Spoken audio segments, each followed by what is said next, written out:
These fluorescent lights blind my eyes, and every day is another compromise. Of all it takes to backseat in this society, my integrity, my ability. But there's a silent song inside my head. It's all that separates me from the walking dead.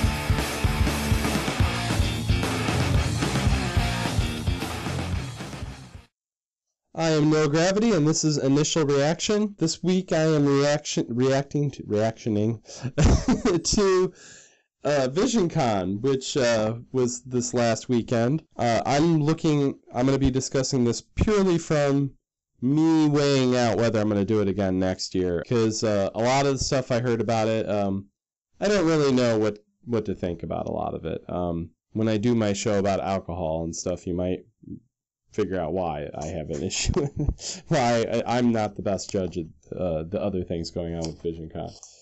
Visioncon isn't a comic book convention, as it was sometimes put to me. I'd always showed up on Sunday before, and a lot of the vendors and attendees and stuff had cleared out, before I had even gotten there, which I always thought was weird, because I know a lot of people wait till Sunday to shop. So I think someone just flat out fucking told me that the reason nobody was there was because after Saturday, people show up for Saturday night, and Saturday night, basically nobody stuck around after that.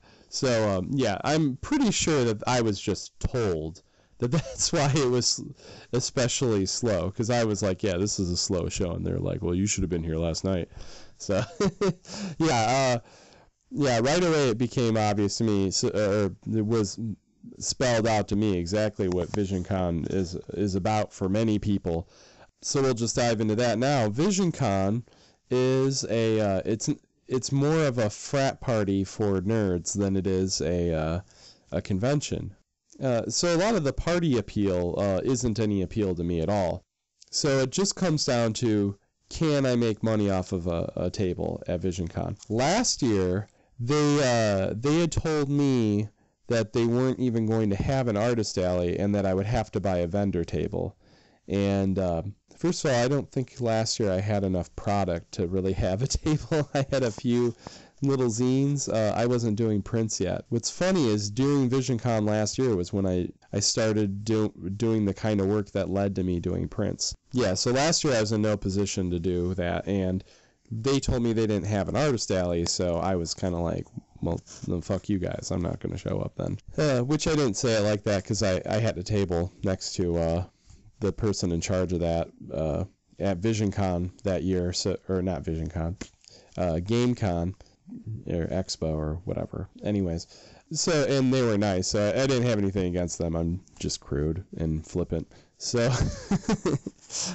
so anyways, this year we came rolling by, and they had an artist alley last year, but I had signed up for a medical study, so I decided I'd rather make $3,000 than potentially lose any money. The calculation this year goes something like this. At River City, I made about $75, and I had gotten a free table, and that's down in Arkansas. And so they had 3,000 people. I made about $75.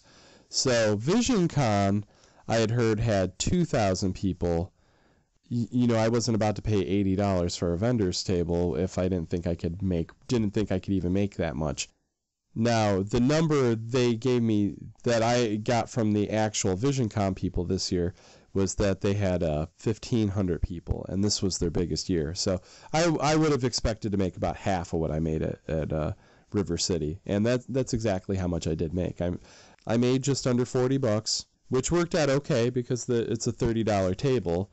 Now, I did get a hotel room because it's down in Branson, and the weather's shitty this time of year, so even if I was willing to drive an hour every day, I might not have been able to with all the crappy weather. So if it was still in Springfield, it'd be a no-brainer. I would do Visioncon again. I'm not in this to make fistfuls of money. I mean, it would be nice, but I want to at least get. I don't want my my artistic endeavors to be a financial burden to my family. So I need to at least make what I'm spending.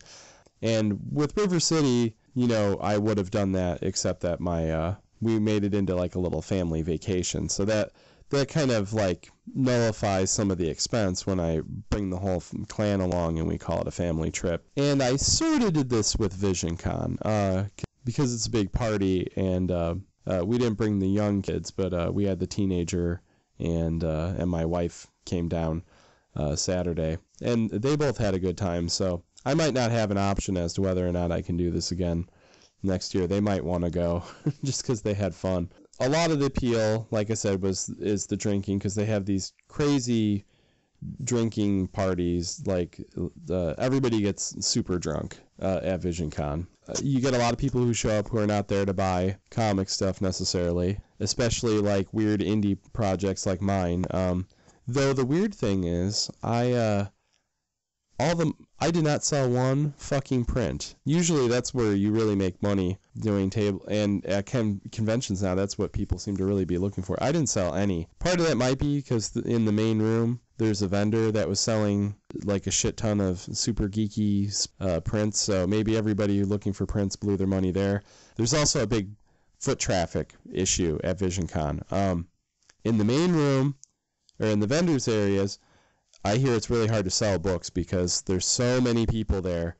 Selling comics is kind of rough with all those, if you can't talk to people to tell them what your book's about. Now, on the other hand, in the art show, which is what this is kind of a weird thing, and I have a feeling it cost me some sales, because most people who go to conventions regularly would not guess that the art show is where the artist alley was. I wouldn't think. A lot of conventions do have an art show where they have it's basically set up like a gallery where people put up art and you can go in and bid on the art. And it's usually like a separate area. At VisionCon, it's the same deal. It's a separate area. It's kind of out of the way.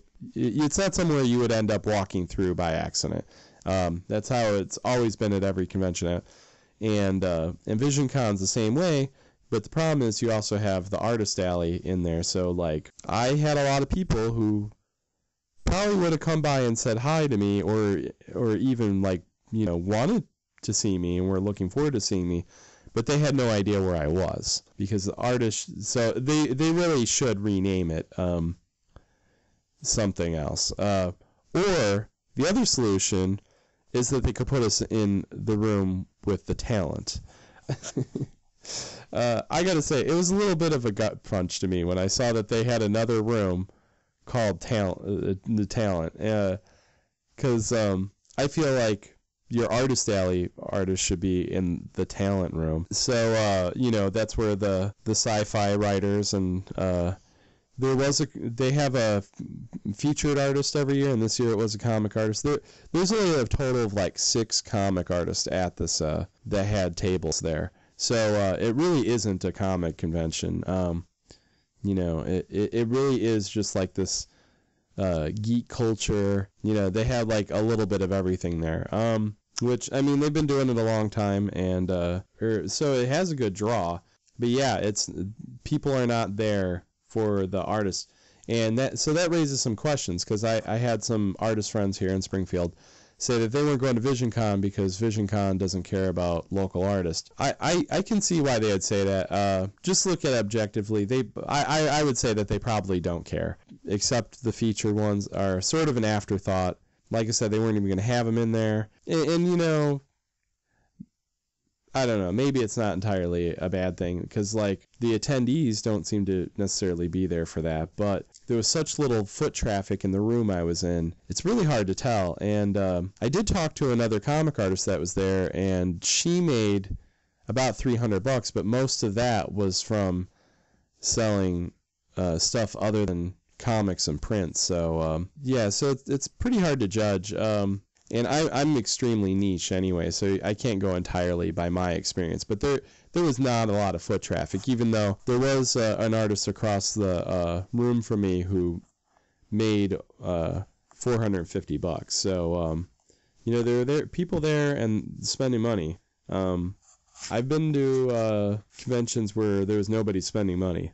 So, so that wasn't the case. There's people spending money. They're not necessarily looking for comics, or at least not indie comics. So, so that's a big part of the calculation. Another thing with it is because it's not like a regular comic convention, I don't know if there's any publishers there.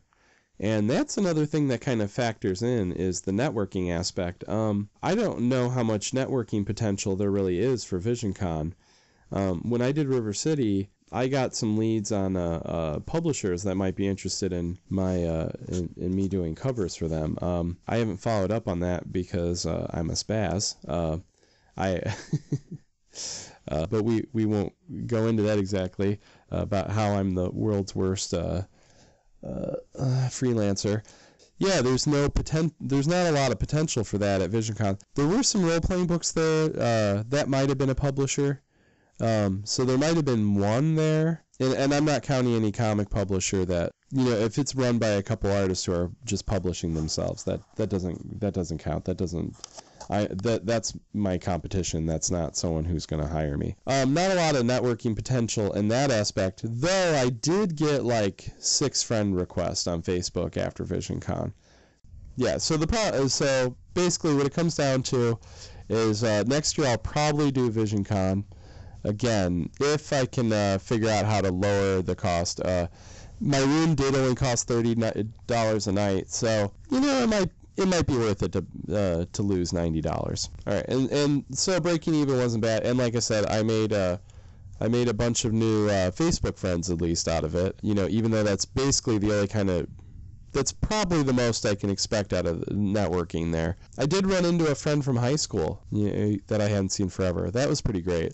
So it's probably good to be known in your own community. And there were media people there. So I should have given one of my comics to a local news anchor because my comic Consensual Leather is pretty awesome. So that would have been great. So I do have to factor that in too. That's something I definitely forgot about, was that they have a pretty good media team there, and so there is some potential to get on local news, get known through the community that way. So on a community level, not bad networking. So it's probably worth it just on that alone. I really would like to see them.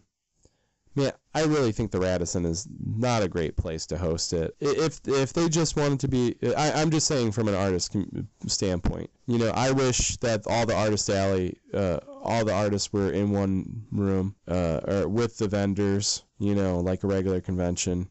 That would improve things so much for me. Like I said, I don't know if they really care about improving things for artists, or how low of a priority we are. But that's what they could do if they are interested in that, is either have us in one room, or at least they'll have the local artist in the talent room.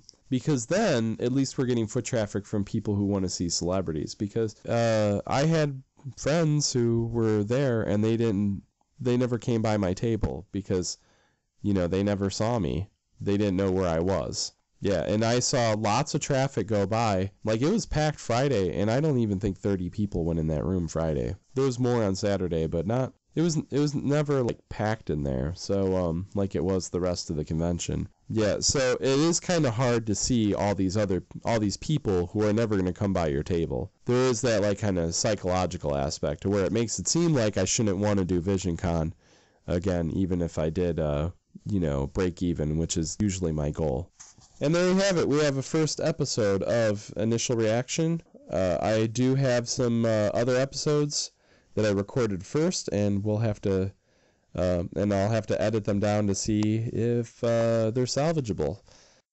Let me know what you thought of the show, and put any questions down in the comments, and I'll try to get back to. I'll try to answer all those in a future show, or at least on the boards. I'm not sure how interactive I'm going to make things yet. There's a lot of things with the format that I'll have to see as I go along.